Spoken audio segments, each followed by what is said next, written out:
जय हिंद दोस्तों, कैसे हैं। तो एक बार फिर हम आप सभी के लिए लेकर आए हैं धामन सोडा। धामन सोडा क्या होता है, कक्षा 10 अगर आप विज्ञान पढ़ रहे हैं, लड़के हैं लड़कियां दोनों के लिए लिए रहते हैं सब्जेक्ट, दोनों के लिए इम्पोर्टेंट है कि धामन सोडा का रासायनिक नाम लिखिए, इसका अणुसूत्र बताइए और इसका उपयोग ज़्यादातर पूछता है। धामन सोडा का उपयोग हर साल पेपर में आ रहा है। तो और आपको क्या पता था कि कपड़ा धोने के सोडा को क्या कहते हैं, इससे कपड़ा धोया जाता है उसको धामन सोडा कहते हैं। ठीक है, अब चलिए इसमें हम इन सभी के बारे में डिटेल में जानते हैं, तो आप लोग हमारे साथ बने रहिए। तो सबसे पहले हम जानेंगे धामन सोडा का रासायनिक नाम। इसका रासायनिक नाम होता क्या है, तो आपको नहीं पता है तो जान लीजिए। रासायनिक नाम, रासायनिक नाम देखिए, छोटी मात्रा रहेगा, यहाँ पर बड़ी लग गया, चलिए कोई बात नहीं है, छोटी मात्रा रहेगा। रासायनिक में छोटी की मात्रा रहेगा न में।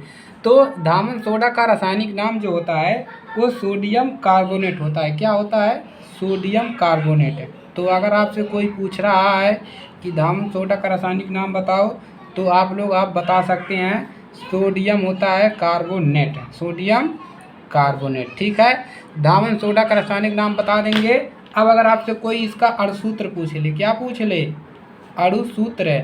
अगर कोई पूछ ले कि धामन सोडा का अणुसूत्र बताओ, यानी कि जिससे कपड़ा धो रहे हो उसका अणुसूत्र क्या होता है और रासायनिक नाम क्या होता है, तो अणुसूत्र ये आपसे पेपर में पूछता है, इम्पोर्टेंट है। Na2CO3 इंटू, यहाँ पर इंटू का मतलब गुणे, इंटू 10H2O। तो इसको आप लोग को तैयार करना है, इसका अणुसूत्र होता है और 1 नंबर में हर साल पूछता है, 1 नंबर में। और देखिए इसको कपड़ा धोने का सोडा कहते हैं और इसका एक और नाम है सोडा एस है। इसका एक और नाम लिख लीजिए, सोडा एस है। अगर आप मांगेंगे दुकान पर, सोडा एस है, सोडा एस के नाम से भी इसको जाना जाता है। ठीक है, तो धामन सोडा का लिख लिया। अब इसको कैसे बनाया जाता है इसको आपको हम बता रहे हैं एकदम अच्छे तरीके से। तो बनाने की विधि देखिए, बनाने तो सभी ये बनाने, इसको बनाने की विधि नहीं बताते हैं सब, लेकिन हम आपको बता रहे हैं बनाने की विधि कैसे यह बनता है, तो आपको थोड़ा सा समझना है।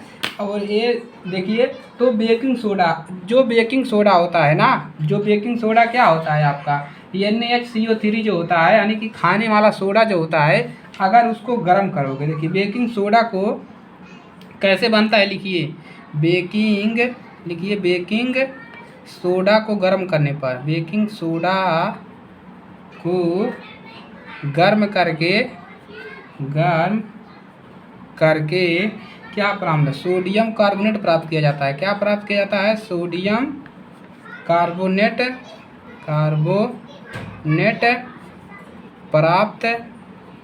प्राप्त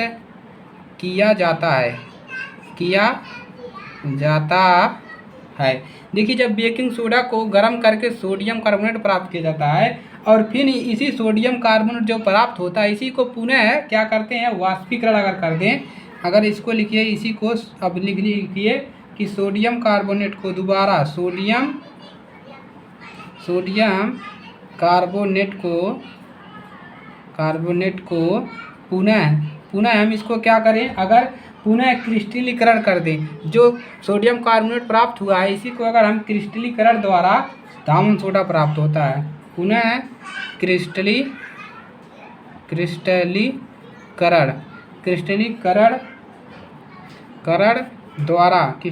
द्वारा धामन सोडा प्राप्त किया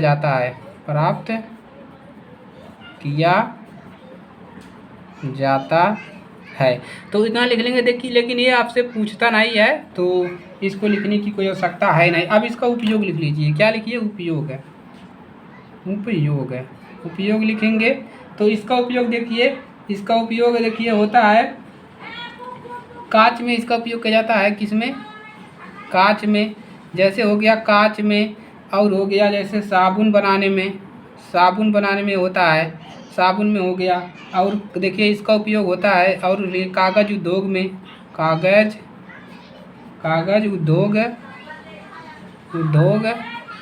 में और जैसे बोरेक्स आता है ना, बोरेक्स जैसे यौगिक उत्पाद में होता है। और इसकी घरों की साफ सफाई में क्या आता है, धामन सोडा का उपयोग। घरों की सफाई करने में, घरों की साफ सफाई करने में, साफ सफाई करने में धामन सोडा का उपयोग होता है। और जल को कठोरता हटाने के लिए, यानी कि जल की अगर कठोर है तो इसको हटा देता है। तो ये होता है आपका धामन सोडा का रासायनिक नाम, अणुसूत्र और बनाने की विधि और उपयोग, इसका महत्वपूर्ण उपयोग। ठीक है, इतना याद कर लेंगे। इसका उपयोग पूछता है पेपर में, जरूर इसको तैयार करना है। ठीक है, कागज़ साबुन, कागज़ उद्योग, घरों की साफ सफाई करने में, इतना आप लोग याद कर लीजिएगा। और इसका अणुसूत्र जरूर याद करिएगा और उसका और रासायनिक नाम। ठीक है तो अगर आप चैनल पर नए हैं तो सब्सक्राइब कर लीजिए और अपने दोस्तों के पास भी शेयर कर दीजिए ताकि उनकी भी मदद हो सके। और आज के लिए सिर्फ इतना ही। अब हम इसके आगे की क्लास पढ़ेंगे और उसके बाद हम स्टार्ट कर देंगे आपका प्रकाश का परावर्तन। ठीक है, तो चलिए, तो आज के लिए सिर्फ इतना ही। अब मिलेंगे अगली क्लास में।